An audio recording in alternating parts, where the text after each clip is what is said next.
the way I see it, because it's a Volvo, because we're going into Sweden, we may as well just travel a little further north and then we can go to the very northern point of Europe. It's not that far out of the way.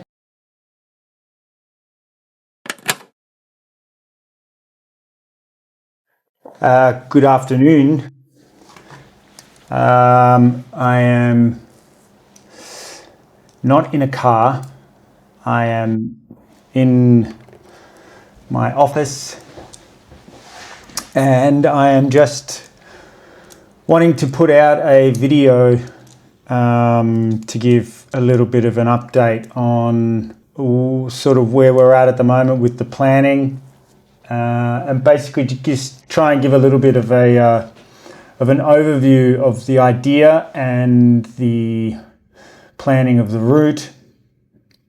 A little bit of an update of where the car is exactly at the moment in regards to registration status and where it's at with sort of getting all the repairs done for that registration and the inspection. I'll give a little bit more in-depth sort of destinations along the way and the points of interest for myself in particular.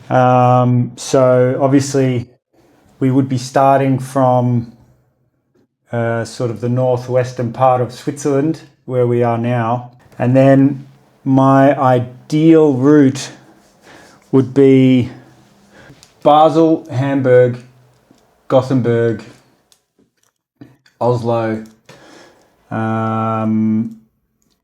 Umeå, I think that's how you pronounce it in Sweden. Töre,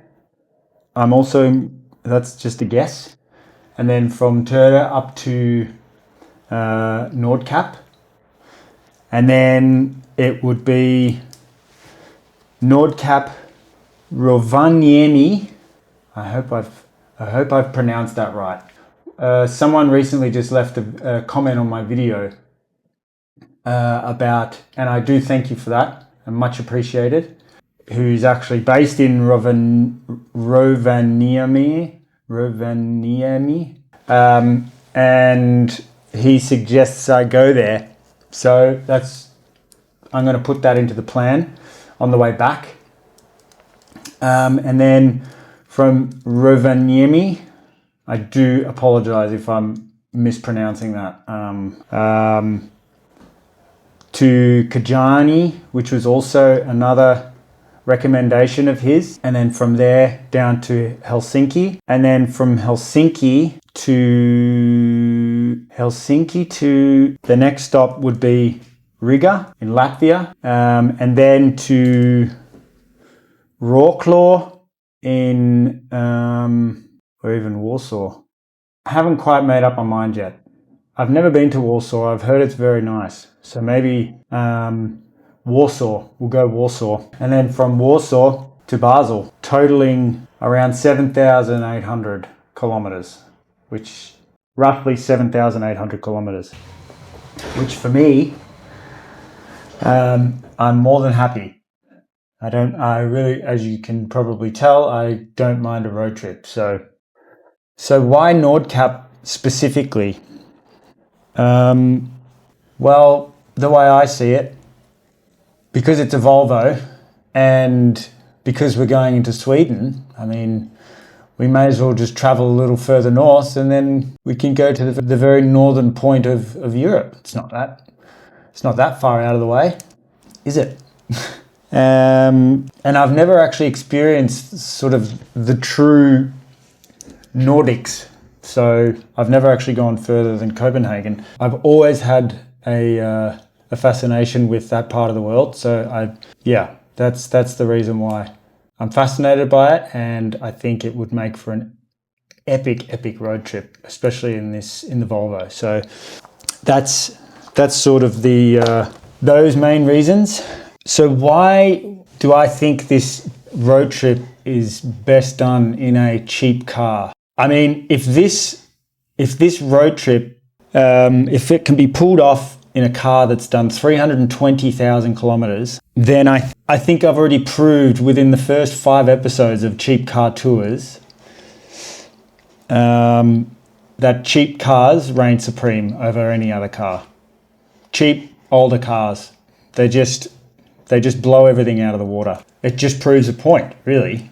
I mean, we've just come back from Australia having driven a ute with 440,000 kilometres that survived the heat of Western Victoria and sort of southeastern South Australian temperatures, and then going into Adelaide, which on the day was probably sort of in between the buildings in the CBD of Adelaide, was probably around about 48 degrees, and then driving back.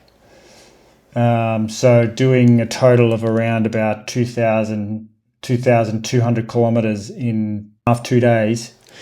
And then to drive a Volvo with 320,000 kilometres up to the northernmost part of Europe, doing roughly 7,500 kilometres.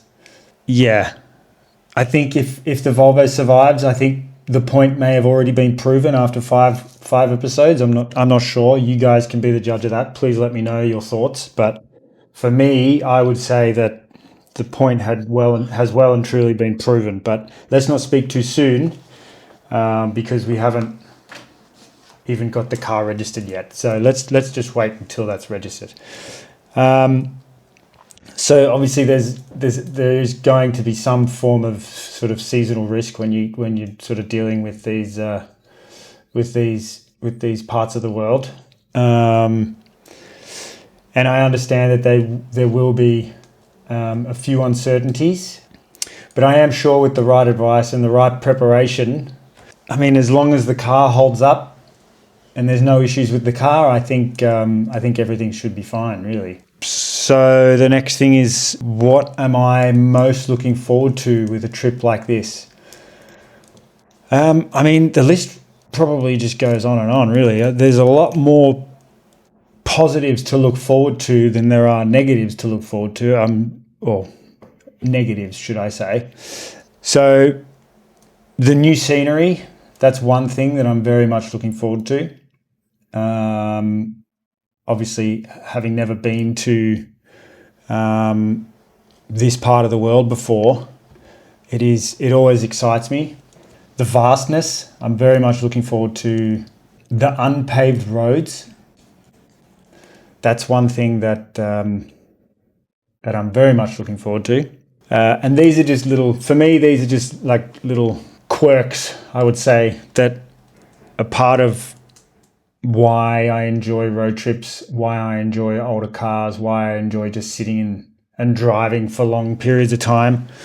The dirt build-up on the car, I know this is a very nerdy thing, but that's one thing that I get a little bit of enjoyment out of. Like, after going on such a long trip, getting to the end of it, or like halfway, and you can see signs of. You can see that you've been on a trip and you've been through the elements, just by looking at the car, and that's something that I enjoy. I'm looking forward to the cold. I don't know why. Don't ask me why, but maybe it's not even as cold as I'm expecting it to be. I'm not too sure. But that's one thing. Photos and videos. Basically, I'm looking forward to taking photos and videos after every day. So getting to a point where we're staying over, or an accommodation destination, and then stopping, and then just looking and taking photos and videos of the car after the day's passed. Yeah, being able to look at those, just those little snippets after the trip's done. Wood fires, I don't know why I have this automatic connection to, like, there's going to be lots of wood fires. I don't know why, but that's just one of the things I've got down on my list that I'm looking forward to. So, and I think these two things are probably, I would say that these two things on the list are probably my two favorite things of all time to do with road trips in general. Is getting up really early, getting in the car, and then just going when it's still dark. that is probably one of my favorite things. And the second favorite thing, and the last on the list, is always, it has to be the first coffee stop of every day of driving. I mean, that's definitely, those two are definitely number one and number two on my what I look forward to the most on road trips list. So what am I least looking forward to? I would say the thing that I'm least looking forward to is probably the car breaking down. Obviously only if that happens, but if it does happen, and if it is going to happen, that's what I'm not looking forward to. So yeah, but that's it. Everything else, any other things that come up that aren't necessarily positive things, I'm ready to take them on with open arms as just part of the trip. So why does this trip matter so much to the channel itself? I think a road trip like this is really how a relationship is built between owner and car. It's a real proper road trip. Obviously spending hours and hours on end in very vast landscapes. You really get to absorb what works in the car, figuring out exactly what you can do to the car to make it work better for you. So obviously in regards to that, like where you can cruise to make it get the best fuel economy, and how you can position the seat to make you comfortable so you don't have to keep stopping all the time. Yeah, I mean, it's just building a relationship and getting a good feel for it. I think that's very important in this very important for the channel. So I mean, this particular road trip is virtually exactly the reason why the Volvo was built in the first place. I mean, it's a real cruiser, it's comfortable, it's got great geometry. It would have been a top of the range back in the day. So it's got everything that you would need: cruise control, air conditioning, leather seats, a leather steering wheel, blah, blah, blah, blah, blah. So it's got basically the full options. I mean, sure, 20 odd years has gone past, but I know me personally, I'd rather sit in this thing than a brand new car. I would much prefer to sit in this thing. Sure, it's got a little bit more of a fuel, like maybe a diesel model.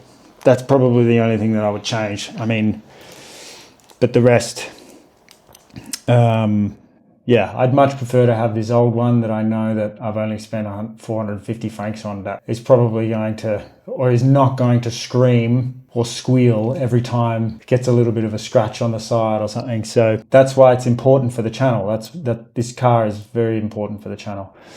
Basically, the next thing is how everyone can follow along properly. I'll be doing everything that I'm doing now, but probably turning up the heat a little bit more on the real world preparation of the cars. I mean, obviously at the moment it's been a bit difficult for me because I haven't been able to put the car on the road.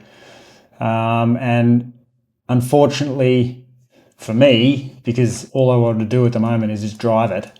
Unfortunately for the people that are enjoying watching the videos and enjoying me just sitting in cheap cars, we're going to have to still wait a little bit because, yeah, the part's not arrived till at least the 3rd, which is Wednesday, I think. So at least Wednesday, which, yes, is very frustrating, but it is what it is. So obviously I'm going to be doing YouTube shorts, doing long format.